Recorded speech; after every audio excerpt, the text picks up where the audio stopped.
마켓포인트 시간입니다. 엠비엔골드 백인현 매니저 함께합니다. 매니저님 안녕하세요. 안녕하세요. 자, 어제 시장 좋았습니다. 그런데 미국장 보니까 또 좀 걱정이 되긴 하는데 어제장부터 저희 짚어보도록 할까요? 네, 어제 국내 증시는 미국 12월 컨퍼런스 소비자 신뢰지수가 예상보다 잘 나오면서 오랜만에 반등다운 반등을 보였습니다. 일단 코스피 지수는 전일 대비 1.19% 상승했고요. 코스닥은 전일 대비 1.32% 상승했습니다.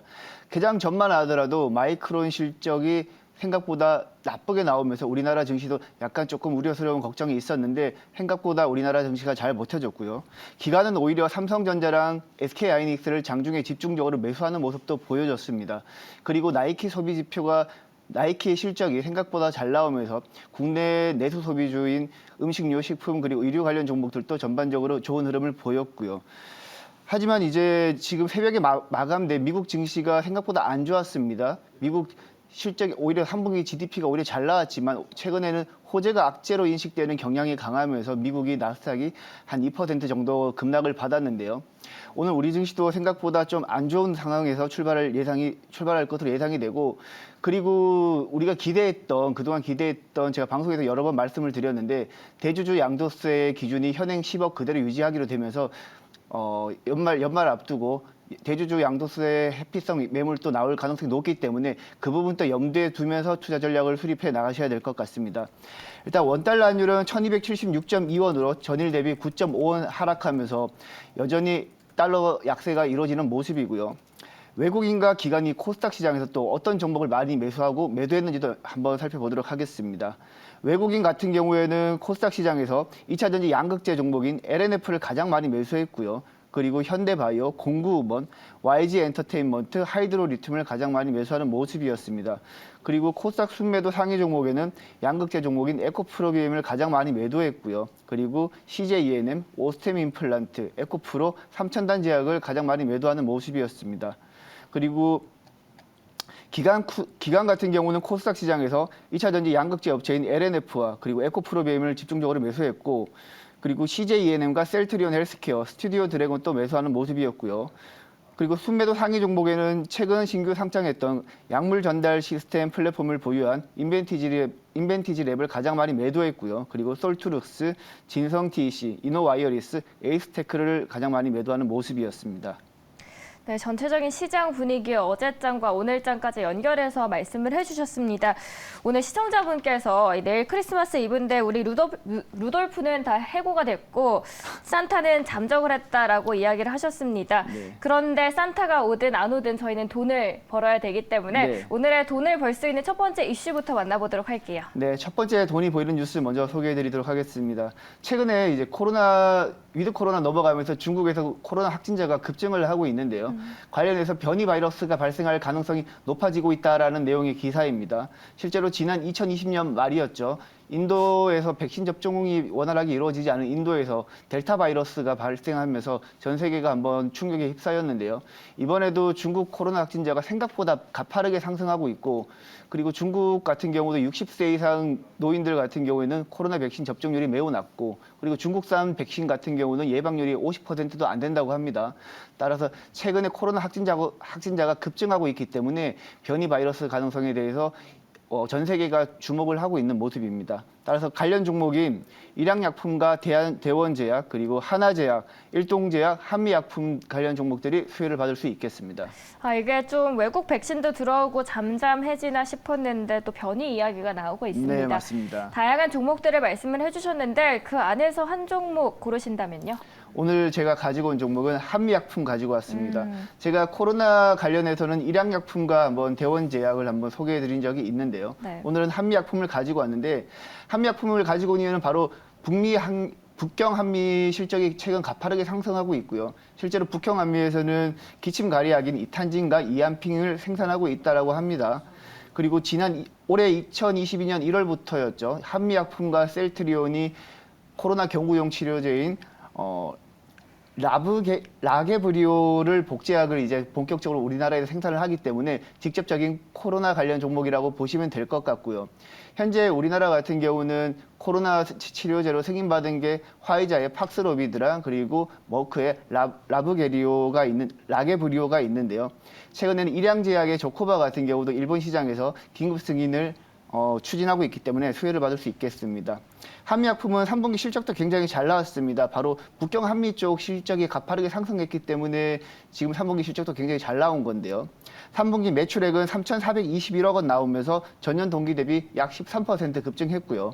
영업이익은 468억 원 나오면서 전년 동기 대비 약 27% 급증했습니다. 이미 코로나 이전인 2019년 실적을 훨씬 상회했다는 점에서 주목할 필요가 있겠고요. 그리고 내년도 상반기에는 비알코올성 지방감염 치료제의 임상 이상 결과 발표가 있기 때문에 모멘텀도 충분히 확보하고 있다라고 보시면 될 것 같습니다. 차트 보시면서 제가 보충 설명을 해드리도록 하겠습니다. 지금 차트 보시면 지난 9월 달 한 차례 급락을 했는데요. 한미약품이 파트너사의 기술 수출한 게 FDA 승인에서 거부당하면서 9월 달에 한 차례 주가가 급락을 했고, 최근에는 이제 주가가 중국 코로나 관련해서 부각되면서 반등을 하고 있는 모습인데, 실적 부분과 내년도 모멘텀 그리고 중국 코로나 확진자 증가 부분을 고려했을 때 이거보다 충분히 업사이드 여력이 높다고 보기 때문에 단기 목표가 33만 원까지 한번 보면서 가져가 보도록 하겠습니다. 한미약품 9월부터 쭉 차트가 올라오고 있는데요. 33만 원까지도 노려볼 수 있더라고 정리를 해보도록 하겠습니다. 오늘 첫 번째로 한미약품 이야기해 주셨고요. 두 번째 이슈로 저희 넘어가 볼까요? 네, 두 번째 돈이 보이는 뉴스는 바로 DDR5 관련 뉴스 오랜만에 가지고 왔습니다. 삼성전자가 세계 첫 12나노급 16기가 DDR5 D램을 개발에 성공했다라는 내용인데요. 해당 제품은 2023년부터 내년부터 본격적으로 양산할 예정입니다. 그리고 해당 제품 같은 경우 최대 속도는 7.2기가고요. 그리고 이전 세대보다 전력 효율이 약 23% 개선됐다라고 합니다. 사실 DDR 시리즈는 2000년도 처음 개발된 이후에 지난해 2021년도에 DDR5로 업그레이드 되는 과정까지 계속해서 판매 가격이 올라갔고요. 관련 밸류체인 종목들의 실적도 계속해서 상승하는 모습이었습니다. 그래서 관련 밸류체인 종목을 집중해 볼 필요가 있고요. 지금 현재 DDR5는 가장 주목하고 있는 게 인텔의 사파이어 레피즈가 내년도 언제 출시할 건지에 대한 부분인데요. 일단 현재 추정되기로는 내년 1월 달, 다음 달에 출시될 예정인데 지금까지 계속 여러 번 미뤄왔던 만큼 확실하진 않습니다. 일단 내년도 1월 달 출시 예정이다라고 보시면 될 것 같고, 한편 경쟁사인 AMD 같은 경우는 지난 11월 달이었죠. DDR5를 지원하는 그 서버용 CPU 4세대 에픽을 개발했는데요. 개발 성공하면서 인텔도 이제 더 이상 늦출 수가 없다. 그래서 내년 1월 달에는 웬만하면 사파이어 레피즈를 출시하지 않을까라고 보고 있습니다. 따라서 내년도부터는 메타나 구글이나 아마존 같은 대형 데이터 센터 관련 업체들이 DDR5 전용으로 본격적으로 바꾸기 때문에 우리나라 DDR5 밸류체인 종목들도 수혜를 받을 수 있겠습니다. 관련 종목으로는 후공정 장비인 JT와 테크윈이 있겠고요. 수동 부품에서는 메탈 파워 인덕터를 생산하는 아비코 전자가 수혜를 받을 수 있겠고요. 그리고 소켓 파츠 부분에서는 ISC와 TSE, 그리고 PCB 기판에서는 TLB와 신텍이 수혜를 받을 수 있겠습니다. 저희 앞선 코너에서도 삼성전자 12나노칩에 대해서 이야기를 나눠봤었는데요. 자, 이렇게 쭉 종목이 나왔는데 그 안에서 한 종목 저희 골라볼까요? 네, 제가 집중하는 종목은 바로 TLB입니다. TLB는 개인적으로 DDR5 종목 중에서 제가 탑픽으로 보고 있고요. 2011년 대덕전자에서 분사한 반도체 기판 종목이라고 생각하시면 될 것 같습니다. 주요 고객사로는 삼성전자와 SK하이닉스, 마이크론이 있고요. 경쟁 업체는 심테카 코리아 서키트가 있는데 메모리 모듈 기판 쪽에서는 TLB가 조금 더 경쟁력이 있다라고 제가 알고 있습니다. 그리고 2020년부터는 반도체 후공정 검사 장비용 PCB 시장에도 진출했는데요. 반도체 후공정 검사 장비용 PCB 같은 경우는 기존 메모리 모듈 기판보다 오히려 마진율이 좋기 때문에 향후에는 본격적으로 매출에 긍정적인 역할을 할 것으로 보입니다. 그리고 3분기 실적 굉장히 잘 나왔습니다. 3분기까지는 568억 원 나왔고요. 매출액이 전년 동기 대비 28% 증가했고, 영업이익은 120억 나오면서 전년 동기 대비 153% 급증했습니다. 그리고 4분기부터는 고객사 재고 조정 영향으로 실적이 3분기 대비로는 조금씩 감소할 겁니다. 실적 감소하는 부분은 내년 1분기까지는 아마 실적이 감소할 거라고 저는 예상을 하고 있고요. 하지만 내년 2분기부터는 DDR5가 본격적으로 수혜를 예상되면서 천천히 본격적으로 이제 실적 랠리가 이루어질 것으로 저는 보고 있습니다. 차트 보면서 보충 설명 한번 해드리도록 하겠습니다. TLB 같은 경우는 최근까지 이제 지난 11월 달이었죠. 무상증자 이슈로 한 차례 급등을 했다가 최근에 반도체 업황이 워낙 안 좋다 보니까 조정을 받았는데 지금 단기적으로 현 구간부터 지지 라인이 형성되어 있기 때문에 매수 가능하다고 보여지고요. 단기 목표가는 한 21,000원까지 한번 보고 가도록 하겠습니다. TLB 말씀을 해주셨는데 5일 그리고 20일 이평선 모두 꺾여 있는데 지금 들어가도 수익을 날 수 있을까요? 일단 단기 지지 라인이 현 구간에서 형성되어 있기 때문에 1차적으로 매수는 가능하고요. 개인적으로는 반도체 섹터는 TLB뿐만 아니라 모든 종목들이 SK하이닉스의 4분기 실적 발표에 주목하고 있다고 저는 생각이 됩니다.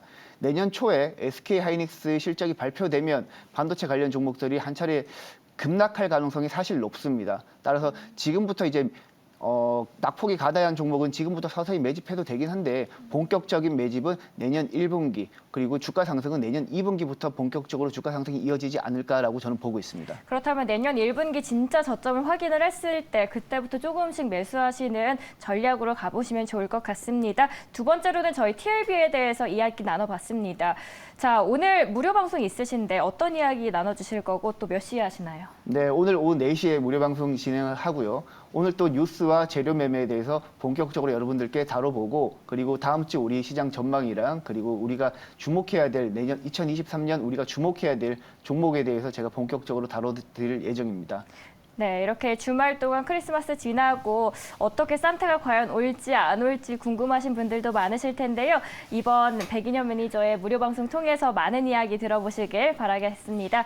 지금까지 마켓포인트였고요. MBN골드 백인현 매니저 인사드리겠습니다. 감사합니다. 감사합니다.